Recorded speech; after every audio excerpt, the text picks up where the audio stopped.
qui lui appartiennent dans le royaume de la lumière. Il nous a arrachés au pouvoir de la nuit, et il nous a fait passer dans le royaume de son Fils très aimé. Par ce Fils, nous sommes libérés, nos péchés sont pardonnés. Chant de louange au Christ, le Seigneur du monde. Le Christ est l'image du Dieu qu'on ne peut voir. Il est le Fils premier-né au-dessus de toutes les choses créées. En effet, c'est en lui que Dieu a tout créé dans les cieux et sur la terre, les choses qu'on voit et celles qu'on ne voit pas, les forces et les esprits qui ont autorité et pouvoir. Tout est créé par lui et pour lui. Le Christ existe avant toute chose, et tout ce qui existe ne tient que par lui.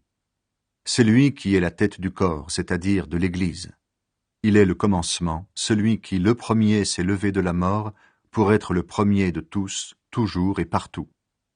Oui, Dieu a voulu habiter totalement dans son Fils, et il a voulu tout réconcilier avec lui, par son Fils et pour son Fils. Par le sang que son Fils a versé sur la croix, Dieu a fait la paix sur la terre et dans les cieux. Vous, autrefois, vous étiez des étrangers pour Dieu, vous étiez ses ennemis. En effet, vous pensiez à faire le mal et vous le faisiez. Mais maintenant, Dieu vous a réconciliés avec lui par la mort de son Fils qui a souffert dans son corps humain. Alors vous pouvez vous présenter devant Dieu en étant saints, purs et sans faute. Mais vous devez rester solide et fort dans la foi. Ne vous éloignez pas de la bonne nouvelle. Elle est notre espérance.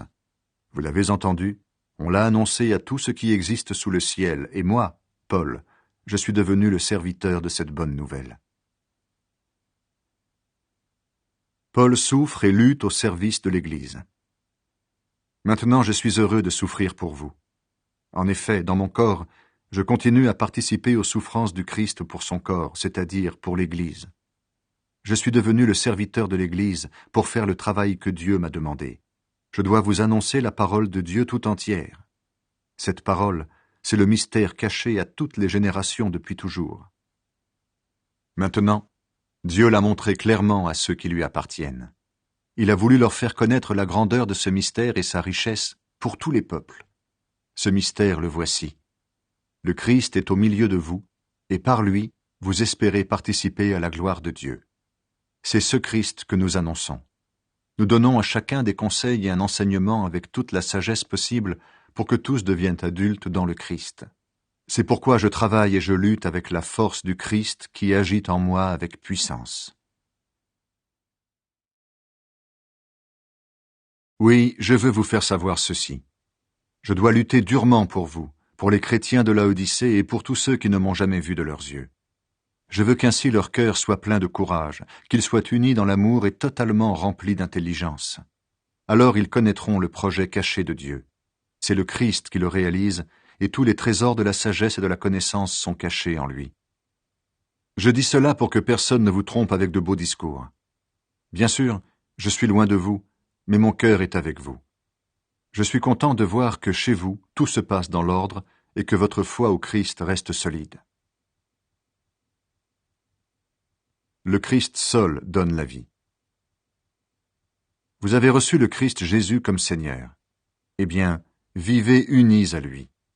Plongez vos racines en lui, construisez votre vie sur lui. Restez solidement dans la foi qu'on vous a apprise et remerciez Dieu avec beaucoup d'ardeur. Attention, personne ne doit vous prendre au piège avec les idées fausses de la sagesse humaine. Ce sont des mensonges creux qui s'appuient sur des traditions humaines, sur les forces du monde et non pas sur le Christ. Dieu habite totalement dans le corps glorieux du Christ, et vous participez totalement à la vie du Christ, lui, le chef de toutes les forces qui ont autorité et pouvoir. C'est dans le Christ que vous avez été circoncis. Cette circoncision, ce n'est pas la main d'un homme qui l'a faite. Elle vient du Christ, et par là, il a enlevé ce qui vous entraînait au mal. Par le baptême, vous avez été mis dans la tombe avec le Christ, mais avec lui, vous avez été réveillés de la mort. En effet, vous avez cru dans la puissance de Dieu qui a réveillé le Christ de la mort. Vous étiez morts à cause de vos fautes, et aussi parce que vous n'étiez pas des circoncis. Mais Dieu vous a rendu la vie avec le Christ.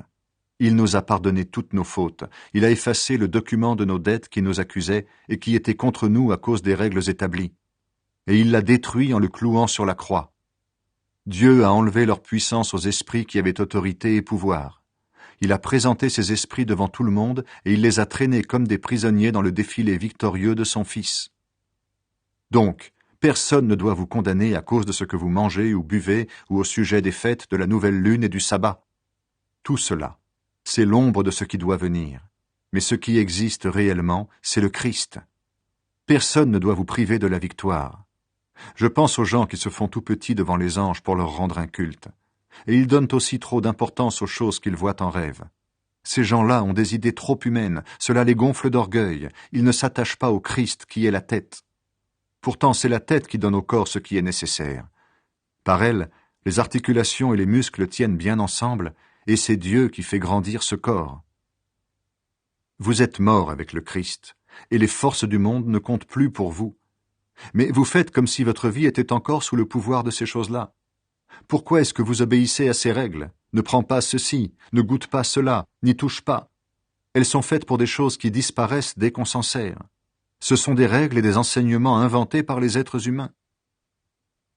C'est vrai, rendre un culte, se faire tout petit devant les anges, faire souffrir son corps, tout cela paraît sage. Pourtant, ces règles ne valent rien.